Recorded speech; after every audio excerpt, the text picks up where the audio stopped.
Hi hello, ഇത് നമുക്ക് പർപ്പിളിൽ നിന്നൊരു പ്രൊഡക്റ്റ് വന്നിട്ടുണ്ട്. അത് നമുക്കൊന്ന് അൺബോക്സ് ചെയ്ത് നോക്കാം. വേറൊന്നുമില്ല, നമ്മുടെ ഡോട്ട് ആൻഡ് കീൻ്റെ സൺസ്ക്രീനാണ്. ഞാൻ ഇത് ഇന്നേ വരെ യൂസ് ചെയ്തിട്ടില്ല.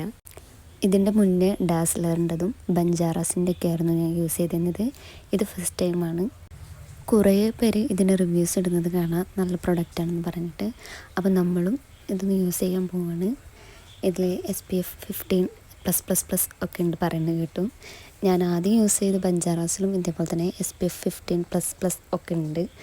അപ്പോൾ എനിക്കതും നല്ലൊരു എന്താ പറയുക, നോൺ സ്റ്റിക്ക് ആയിരുന്നു, നോൺ ഓയിലായിരുന്നു, ആൾ സ്കിന്നിനൊക്കെ പറ്റുന്ന ഒരു സൺസ്ക്രീൻ തന്നെയായിരുന്നു അത്. എനിക്ക് തോന്നുന്നു ഞാൻ ആദ്യം യൂസ് ചെയ്ത സൺസ്ക്രീൻ ഫേസിലിടുമ്പോൾ ഒരു ഗ്ലോ ഉണ്ടായിരുന്നു. പക്ഷേ ഈ ഡോട്ട് ആൻഡ് കീൻ്റെ നമ്മൾ മുഖത്തിടുന്നത് പോലും അറിയുന്നില്ല. ജസ്റ്റ് ഒന്ന് അപ്ലൈ ചെയ്ത് കൊടുക്കുമ്പോൾ തന്നെ പെട്ടെന്ന് തന്നെ അലിഞ്ഞു പോകുന്ന പോലെ തോന്നി. ഇതിൻ്റെ റിവ്യൂസിലൊക്കെ നല്ല പ്രൊഡക്റ്റാണ്. അപ്പോൾ ഇന്ന് മുതൽ ഞാനും ഇത് യൂസ് ചെയ്യുന്നു. എൻ്റെ ഫേസിൽ എന്തെങ്കിലും മാറ്റമുണ്ടോ എന്ന് നമുക്ക് നോക്കാം.